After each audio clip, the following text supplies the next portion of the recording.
Waalaikumsalam. Selamat siang teman-teman semua. Ya, puasanya pada semangat ya. Apa ada yang udah bocor?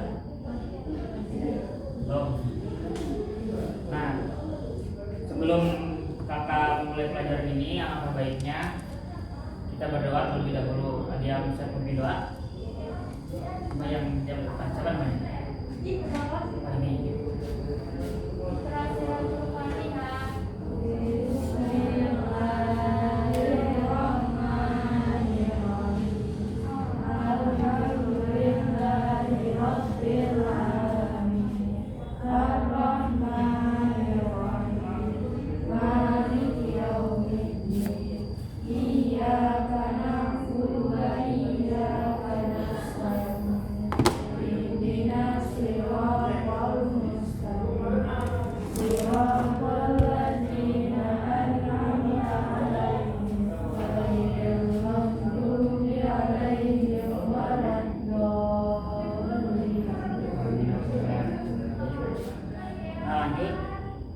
Kakak yang mengakseskan terlebih dahulu ya. Yang pertama Anissa Puspita Adil. Yang kedua Desta Kurnia Fajri. Yang ketiga Cindy Amelia Winata. Oh ini. Yang keempat Maulida Firusa. Yang kelima Muhay Rahmatullah. Iya, oke. Itu semua ya. Ya. Nah, jadi di sini kakak ingin mengambil suatu tema, yaitu alangkah bahagianya jika kita bersyukur, qanaah, ridha dan sabar. Di sini ada yang pernah tahu nggak apa itu syukur? Apa itu syukur? Ataupun gimana sih adik-adik cara kita untuk bersyukur itu gimana? Apalagi ngelakuin apa gitu. Tahu misalnya lagi dikasih ini mau sekolah, mau jajan misalnya sama orang tua, padahal kita di rumah pengen uangnya misalnya 20.000, terus dikasihnya cuma 5.000, kita bersyukur, ya kan? Jadi ketika kita nanti bisa bahagia dengan bersyukur karena sudah Tuhan. Terus next. Oke, sebelumnya kembali lagi. Nah, kakak tadi dari apa? Nama kakak Ahmad Fatir, rumahnya di Kardenan. Kakak perkenalkan dulu ya. Terus kuliahnya juga di Fakultas Agama Islam di Bogor. Di sini nyari tahu kan? Jurusan Pendidikan Agama Islam. Lahir di Bogor, ya. Nah, terus next. Nah, pertama-tama kita ingin belajar, ada tujuan pembelajaran dulu gitu. Yang pertama, setelah mengamati, menanya, mengeksplorasi, mengasosiasi dan mengkomunikasikan peserta didik dapat menjelaskan pengertian bersyukur, qanaah dan sabar. Nanti pas akhir dijelasin di mana peserta didik harus bisa menjelaskan kembali apa itu bersyukur. Nanti kita tanya qanaah dan sabar. Terus yang kedua, menyebutkan dalil yang menganjurkan untuk bersyukur, qanaah dan sabar. Yang ketiga, menjelaskan ciri-ciri dari sifat bersyukur, qanaah dan sabar. Yang keempat, menyebutkan contoh perilaku bersyukur, qanaah dan sabar, dan menjelaskan manfaat dari sifat bersyukur, qanaah dan sabar. Lanjut. Nah, yang pertama nih, kaidah tentang syukur.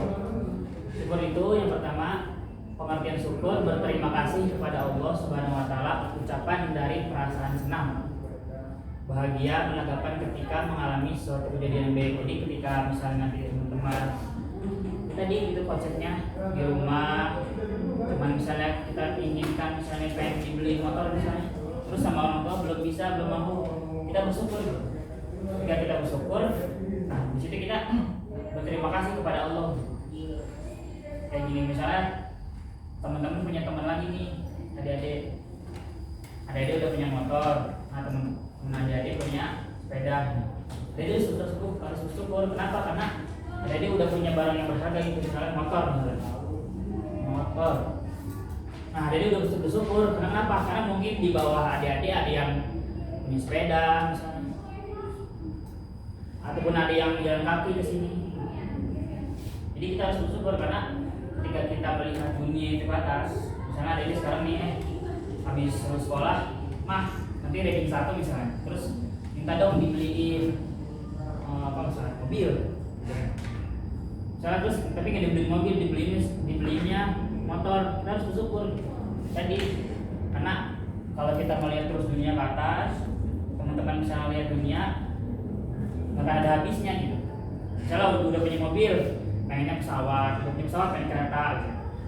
Kan tahu kan pada main Instagram kan ada yang punya crazy rich, ada yang punya pesawat jet pribadi kan gitu.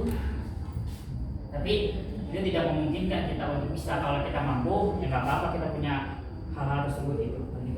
Syukur tersebut, maka Allah Subhanahu wa Ta'ala berfirman di dalam surat An-Nahl ayat 18, surat yang ke-16. Ada yang bisa membacain? Satu orang? Bisa baca gak? Zoom. Yang di depan bisa baca?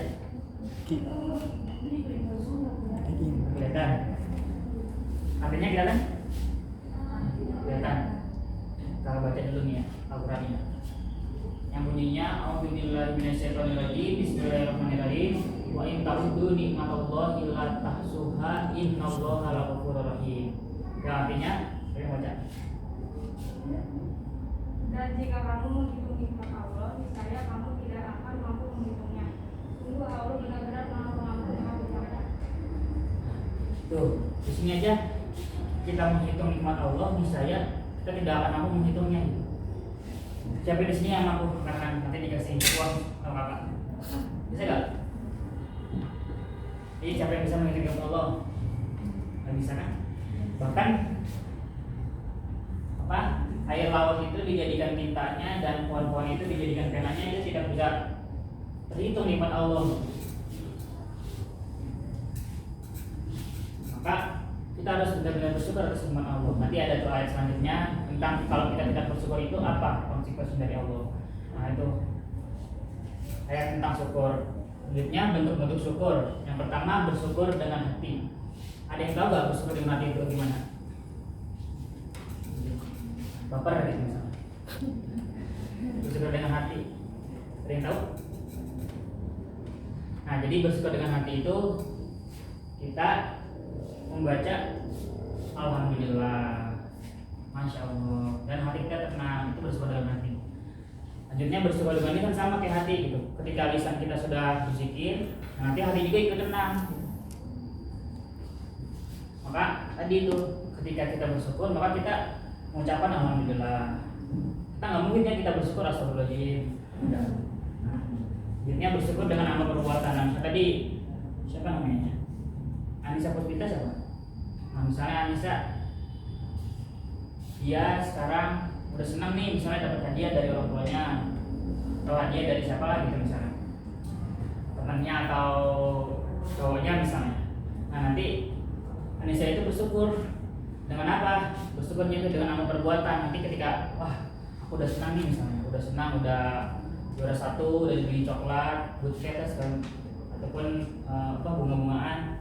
Nah, dia bersyukurnya apa? Ada uang lebih nih, dia kasihkan ke misalnya ke yang amen jalan. Itu kan bentuk bersyukur dengan perbuatan. Kita punya apa misalnya benda ataupun hal-hal yang kita ingin berikan, kita bersyukur, gitu ya. Jadi kayak tadi contohnya tuh.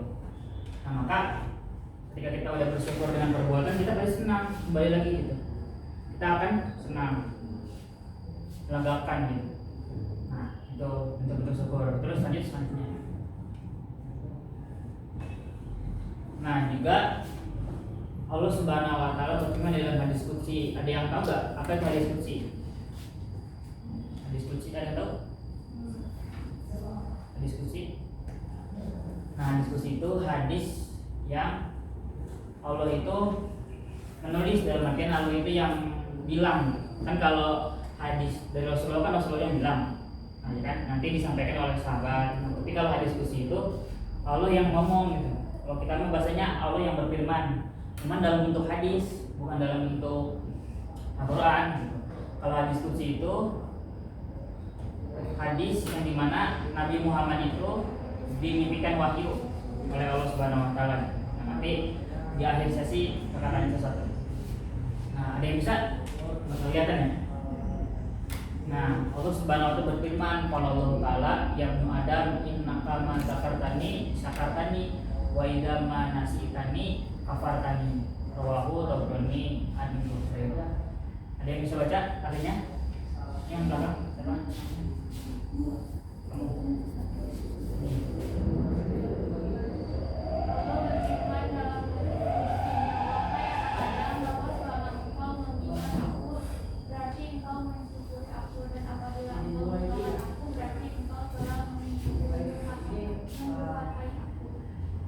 Paham nggak maksudnya apa? Paham? Nah, jadi intinya ketika kita mengingat Allah, berarti kita ingat gitu. Baik kita zikir ya sama Allah, kita zikir subhanallah, Allahu Akbar, alhamdulillah. Berarti kita ingat sama Allah. Dan ketika kita melupakan Allah, berarti kita seakan-akan mendurhakai Allah. Kan saking gimana ya kalau coba apa teman-teman dirasain. Kalau kita nggak berzikir, kita di jalan nih, subhanallah, kapan Allahu Akbar, yang punya baca-baca aja berzikir. Terus kalau kita nggak berzikir, nanti kita jadi orang yang benci sama Allah. Saking apa ya? Maksudnya kita saking telitinya gitu. Juga sama mungkin kita belum bisa ya mempraktekkan ini gitu. Karena kita tadi masih sering kan melupain Allah, dalam artian jarang zikir lah gitu. Tapi ini sebuah hadis yang penyemangat buat kita gitu. Dimanapun kita berada, kita di sekolah, lagi pelajaran apa, mau pelajaran matematika, bahasa Inggris, sosiologi, apalagi bahasa Arab misalnya, tetap kita di hati terus ingat Allah. Insya Allah kalau kita selalu ingat Allah, maka kehidupan kita akan bahagia. Tadi itu jadi seperti itu, kita akan tenang. Ketika kita tenang, kita akan bersyukur dengan amal perbuatan kita. Terus juga ada hadis lagi nih, tapi ini hadisnya dari Rasulullah yang bunyinya An Ibnu Abbas radhiyallahu anhu qala Nabi sallallahu alaihi wasallam nikmatani fihima kasirun minan nas asihatu wal faro magnun. Siapa yang baca artinya? Siapa yang baca? Dari Ibnu Abbas dia berkata bahwa Nabi Muhammad SAW bersabda, dua kenikmatan kebanyakan manusia tertipu pada keduanya, yaitu kesehatan dan waktu. Hadis riwayat Bukhari. Nah, gitu. Maka kita bisa ambil kesimpulan nih, dua kenikmatan yang kebanyakan kita tertipu nih pada keduanya. Kita suka lupa, bahkan bukan lupa, tertipu. Kalau lupa mau wajar, kita misalnya naruh barang nih, naruh HP, padahal naruhnya di atas lemari, nah terus kita cari-cari kan kita lupa HP kita di mana ya, padahal kita taruh di atas lemari, kita lupa. Itu hal yang wajar karena manusia itu tempatnya lupa dan salah. Nah, itu tadi ya, itu kesehatan dan waktu. Kan makan banyak. Kalian pernah lihat gak misalnya ada orang-orang yang di SLB ataupun yang cacat gitu, kan suka lihat kan kayak di misalnya di Instagram atau di Facebook itu orang-orang yang kayak padahal dia buta tapi masih sholat, baca Quran, kan? Jadi gitu. Dia nggak punya, misalnya fisiknya nggak kayak kita nih sempurna, bisa sekolah, bisa jalan, bisa lari lah, bisa main kemana-mana gitu kan, bisa ya jalan-jalan, shopping misalnya, ke mall. Tapi yang saudara kita misalnya ada yang masih fisiknya itu nggak sehat, dalam artian sakit dia, tapi dia masih semangat gitu dalam ibadahnya, dalam sholatnya, dalam baca Quran. Karena di situ tuh kita kayak merasa gimana ya, merasa sakit karena kita yang fisiknya sempurna, tapi kita kayak diem aja, kayak kita kayak biasa aja. Makanya itu tadi kesehatan dan waktu yang bertipu. Maka kita harus bisa efektif dalam kesehatan dan waktu kita. Kita harus perbuatan dengan amal perbuatan kita sebaik mungkin. Apalagi bulan puasa nih kan, bulan puasa itu kita misalnya baca Quran itu satu huruf itu dikasih 10 kebaikan. Misalnya kita misalnya baca Quran alif ba ta, itu udah dapat 30 kebaikan. Itu kalau bukan bulan puasa, tapi kalau bulan puasa itu dikali lipat, 2 kali lipat. Mungkin satu huruf itu sampai 100 kebaikan atau 30 kebaikan. Saking dahsyatnya gitu. Maka bulan puasa ini kita harus maksimalin lah waktu kita buat belajar dan buat ngaji gitu. Terus next. Nah, ini hikmah dan manfaat syukur. Ada yang bisa baca yang ini? Bisa nggak? Nggak bisa. Kelihatan. Nah, pertama, membuat seseorang bahagia karena apa yang dia dapatkan akan membawa manfaat bagi ia dan orang sekitar. Tadi hikmahnya itu ketika kita udah bersyukur, kita pasti bahagia, dan karena bahagia kita memberikan manfaat kepada orang. Nah tadi kita bahagia, kita senang dikasih uang, nanti disebaran misalnya kita THR ke 1.000, kita udah jajan, senang lah. Nah, nanti kita kasih tuh kebahagiaan kita buat orang, kan orang itu bahagia, akan bermanfaat.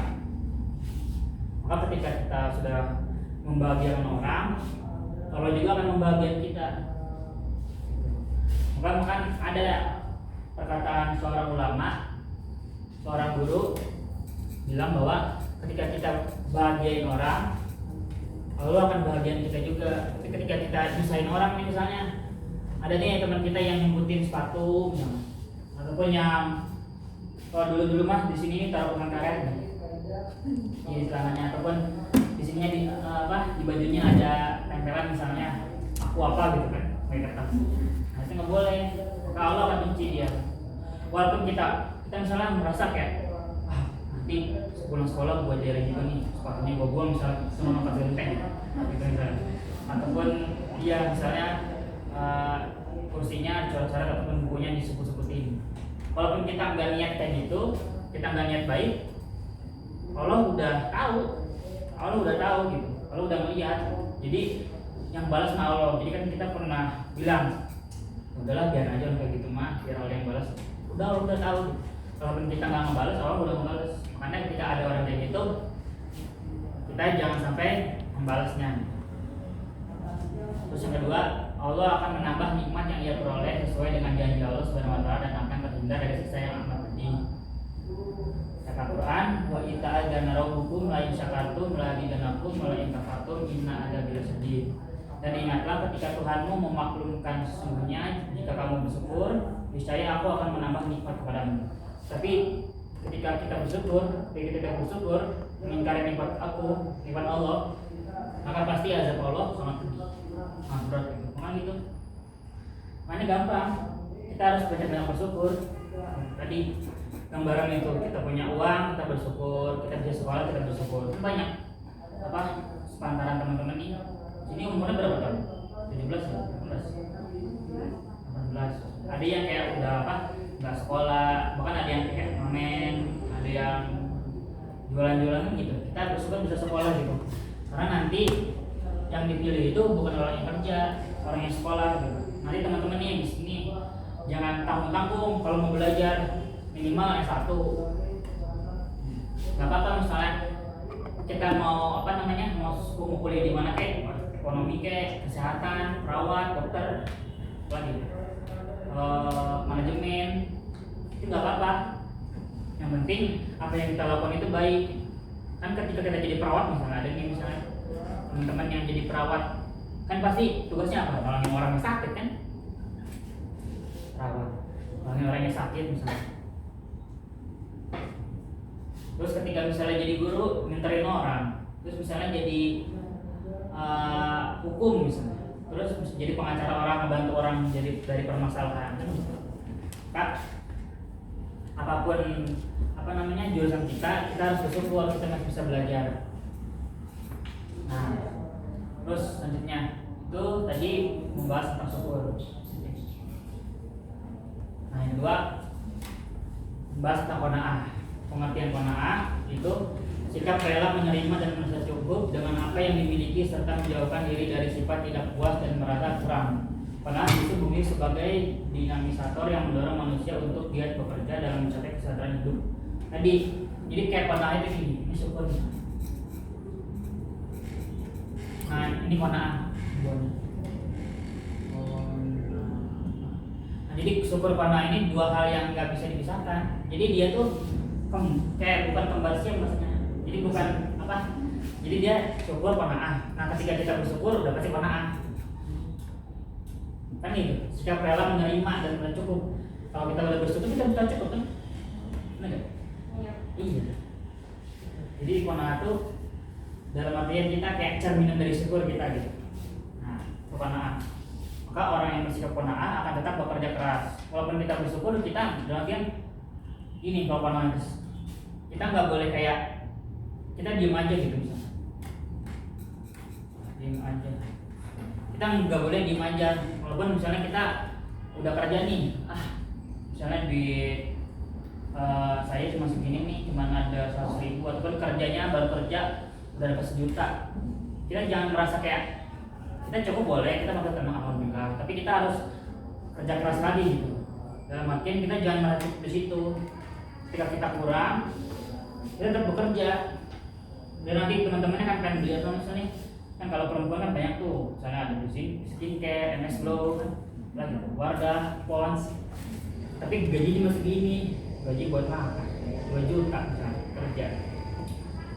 Misalnya dari kerja sampingan kerja aja gitu. Dari sampingan, maka ketika kita bekerja itu kita dapat pahala loh. Jangan salah kita kerja dapat pahala. Karena kan Allah berfirman yang artinya itu apa? Ibadahlah kamu seakan-akan kita akan mati besok. Kita ibadah nih, kalau kita ibadah, kita sholat, kita yakini di hati kita seakan-akan kita akan mati besok. Terus kalau kita kerja, kita yakini di hati kita seakan-akan kita akan hidup selamanya. Kalau misalnya kita digaji 2 juta, nah itu kita cukupin. Kan nggak mungkin nih 2 juta itu kita habisin hari itu juga kan nggak mungkin. Maka itu dunia itu kita kerja, kita buat hidup selamanya. Dalam artian mah buat jangka tua gitu. Kalau misalnya nanti teman-teman misalnya ada yang kayak wanita karir nih, ada yang kerja terus, yang misalnya nggak menikah kerja lagi buat bantu orang tua, buat bikin rumah, yang nggak apa-apa. Itu nanti buat masa depan. Kan sekarang teman-teman dibiayain sama orang tua, sekolah, SPP, praktek, PPL nanti. Nah nanti ketika udah kerja balikin tuh ke orang tua duitnya tuh. Balikin misalnya ya walaupun kita belum bisa ngasih banyak, kita kasih sedikit-sedikit orang tua gitu. Nah itu kurang lebihnya qanaah. Selanjutnya gitu.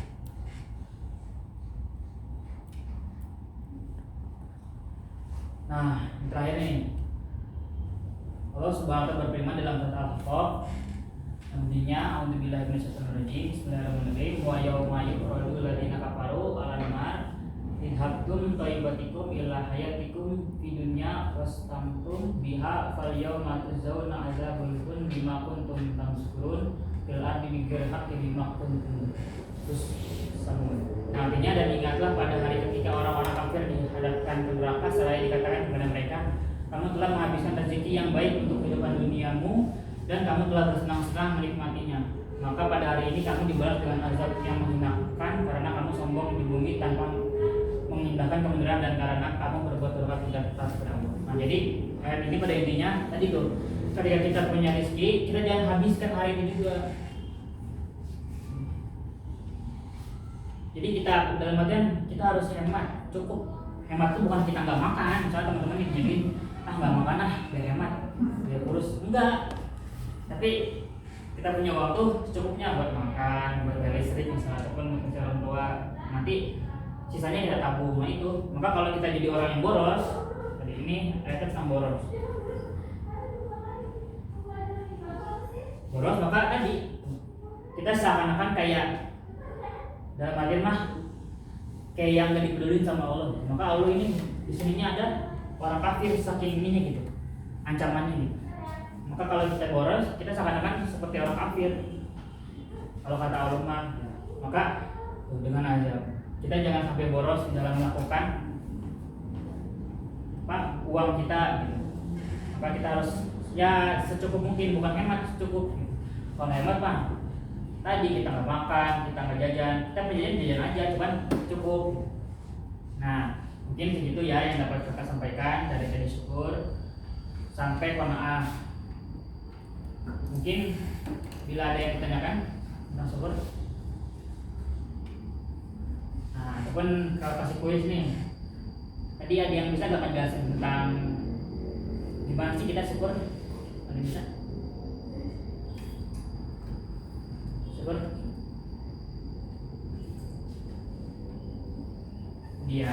Nah terus jika kita sudah syukur, tadi tuh contohnya, tadi kita punya uang, misalnya senang, nah kita belanjakan dikasih orang, misalnya tadi kita punya uang 20.000, kita kasih tuh misalnya 5.000-nya kasih orang, nanti kita kan senang gitu.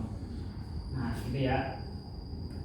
Nah mungkin gitu yang dapat kakak sampaikan, kurang lebihnya mohon dimaafkan. Nanti mungkin kalau kita berkenalkan hadir, kakak bisa lagi di sini gitu. Ataupun nanti ada teman-teman yang lain yang ngajarin lagi gitu. Bisa dari materi fikih ataupun Al-Qur'an, hadis, sejarah gitu ya. Boleh ditutup apa pelajaran hari baca doa.